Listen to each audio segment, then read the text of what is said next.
매일 성경 묵상을 돕는 해설 가이드입니다. 안녕하세요. 묵상 코치입니다. 함께 읽고 나눌 말씀은 열왕기하 2장 1절에서 14절까지 말씀입니다. 자신의 뒤를 이을 아들이 없이 죽은 아하시야 왕과 다르게 엘리사를 후계자로 삼은 엘리야는 아하시야 왕에 대한 예언의 끝으로 사역을 마감한 후 하나님께 부름을 받고 승천합니다. 엘리사는 엘리야가 승천하는 곳에 동행하며 엘리야의 선지자직과 권능을 계승합니다. 1절에서 14절은 엘리야가 승천하는 이야기이고 15절에서 25절은 엘리사가 엘리야의 영감의 2배를 받고 큰 능력을 행하는 이야기입니다. 1절에서 6절은 엘리야와 동행하는 엘리사에 대한 내용입니다. 엘리야는 아하시야에게 죽음을 선언하는 것으로 지상에서의 사역을 마무리합니다. 하나님께서 엘리야를 하늘로 데려가려고 하십니다.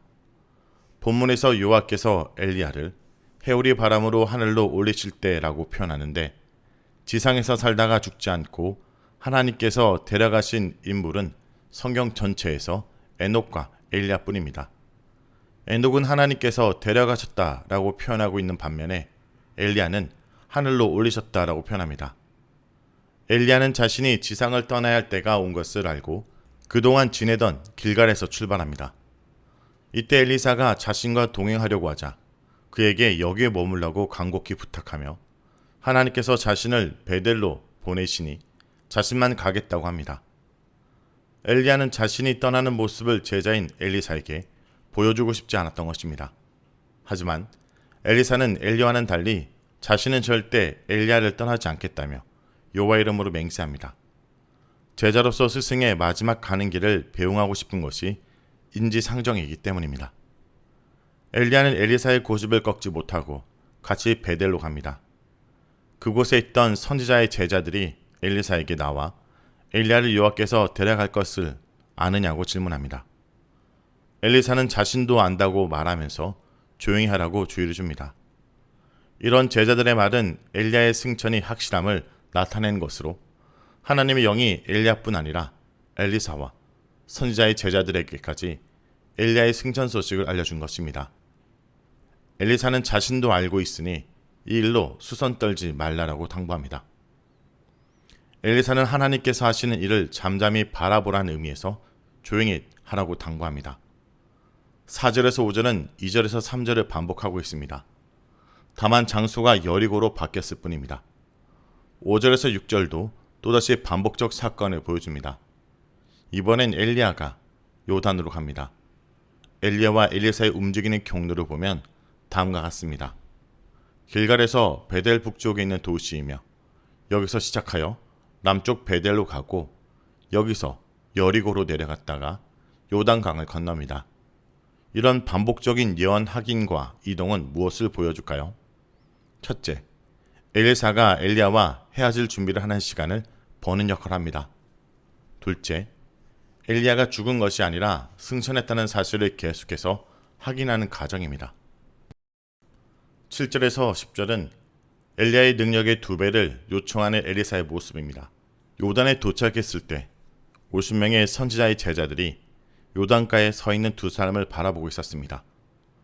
50명의 선지자의 제자들은 엘리사와 함께 엘리야 승천을 증언할 증인들입니다. 이들이 보는 앞에서 엘리야는 곶옷을 말아 물을 쳤습니다.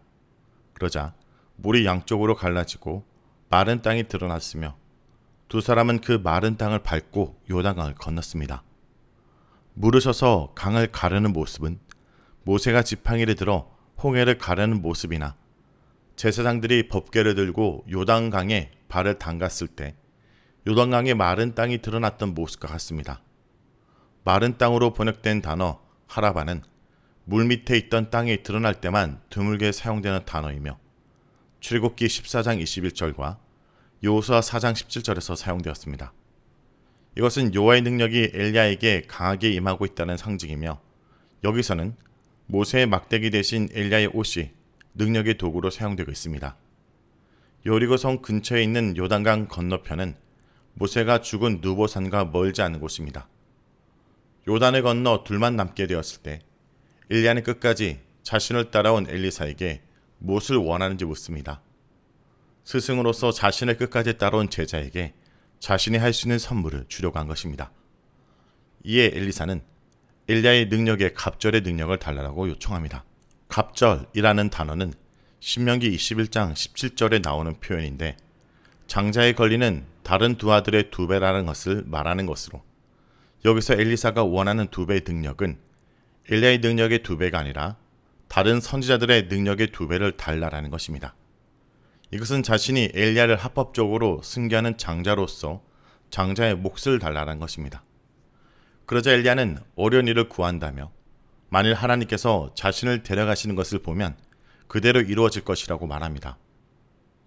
이것은 엘리야의 계승자로 삼을지 삼지 않을지는 그리고 2배 능력을 주실지 안 주실지는 선자를 세우신 하나님의 권한이기에 엘리야가 약속할 수 있는 부분이 아니란 뜻입니다. 다만 엘리야는 엘리사가 하나님의 뜻을 분별할 수 있는 방법만 제시했습니다. 그는 자신의 마지막 부탁도 온전히 하나님의 뜻에 맡겼습니다.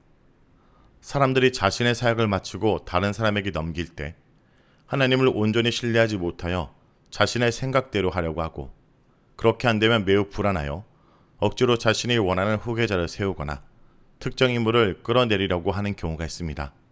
하지만 엘리야는 하나님께서 자신의 제자인 엘리사를 어떻게 사용하고 인도하실지 온전히 하나님의 손에 맡겼고 엘리사에게도 그것을 알려주었습니다. 11절은 하늘로 승천한 엘리야에 대한 내용입니다. 엘리야의 승천은 매우 급작스럽게 이루어집니다.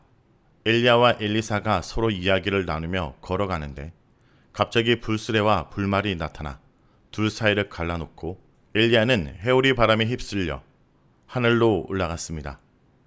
이것은 엘리사의 관점에서 기록된 것입니다.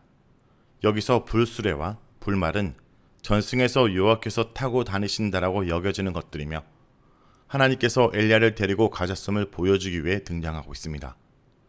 이렇게 엘리야는 하나님께서 많은 선자들에게 예고하신 것처럼 하늘로 올라가게 되었습니다.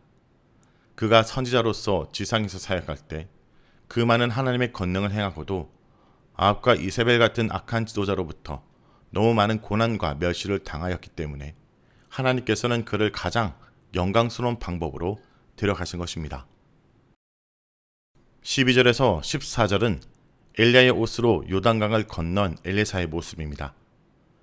엘리야가 하늘로 올라가는 것을 보자 엘리사는 놀라서 부르짖으며 엘리야를 내 아버지여 내 아버지여 하며 다급하게 부릅니다. 여기서 내 아버지라는 표현은 스승을 부르는 것 이상의 의미를 지닙니다. 아버지란 단어와 병고와 마벽이란 단어가 같이 결합되면서 아버지는 보호자의 의미를 갖게 됩니다. 지금 엘리사는 이스라엘을 지키던 보호자로 엘리야를 부른 것입니다. 엘리사는 엘리야를 데리러 온 불말과 불수레를 보고 엘리야에 대해 이런 보호자의 이미지를 갖게 됩니다. 하지만 그가 부르는 사이에 엘리야는 그의 시야에서 사라졌습니다. 엘리사가 다시는 그를 보지 못했다라는 것은 엘리야가 단지 강한 바람에 휩싸여 다른 곳으로 떨어진 것이 아니라 정말로 하늘로 올라갔다는 것을 말하기 위해서입니다. 이렇게 엘리야가 하늘로 올라간 것을 확인한 엘리사는 자신의 옷을 찢습니다. 여기서 옷을 찢은 것은 스승인 엘리야를 잃은 슬픔을 표현하는 것입니다. 다만 엘리야가 죽은 것이 아니기에 애곡하거나 죄를 뒤집어 쓰거나 하지는 않았습니다. 엘리야의 겉옷을 집어와서 그의 옷으로 엘리야와 동일하게 무르치며 엘리야의 하나님 여호와를 부르는데 이것은 자신이 엘리야에게 부탁한 소원을 하나님께 들어달라고 외친 것입니다. 무르치니 엘리야가 한 것처럼 물이 갈라지는 기적이 일어납니다. 이것은 하나님께서 엘리사의 소원을 들어주셨음을 보여주는 것이며 이는 엘리사가 엘리야의 계승자로 인정받는 순간입니다. 성도 여러분, 말씀을 무시하고 죽은 신 바알을 숭배한 아하시아는 말씀대로 난간에 떨어져 죽었지만 살아계신 하나님의 말씀을 신뢰하며 살아간 엘리야는 죽음을 보지 않고 영원으로 들어갑니다. 엘리야는 행선지를 정할 때마다 여호와께서 보내셨다라고 고백합니다. 곧 승천하겠지만 마지막까지 말씀대로만 걸은 사람, 그가 엘리야였습니다. 한 대가 기다릴지 냉대가 기다릴지 계산하지 않고 가라하면 갔고 가라신 곳으로 갔습니다. 날마다 말씀이 이끄는 대로 사는 것, 그것이 가장 죽음을 잘 준비하는 일입니다. 고단한 현실 앞에서도 참다운 주권자이신 하나님을 고백하며 영혼을 사는 성도가 되길 간절히 기도합니다. 말씀을 놓고 기도하겠습니다. 주님, 썩어 없어질 세상을 따르는 인생은 죽음으로 끝나지만 온전히 말씀을 쫓아 사는 삶이 영생의 삶임을 보여주심을 감사드립니다. 오늘도 엘리야처럼 주님이 가라면 가고 멈춰라 하시면 멈추는 말씀의 사람으로 살아가게 할 주옵소서. 예수님의 이름으로 기도합니다.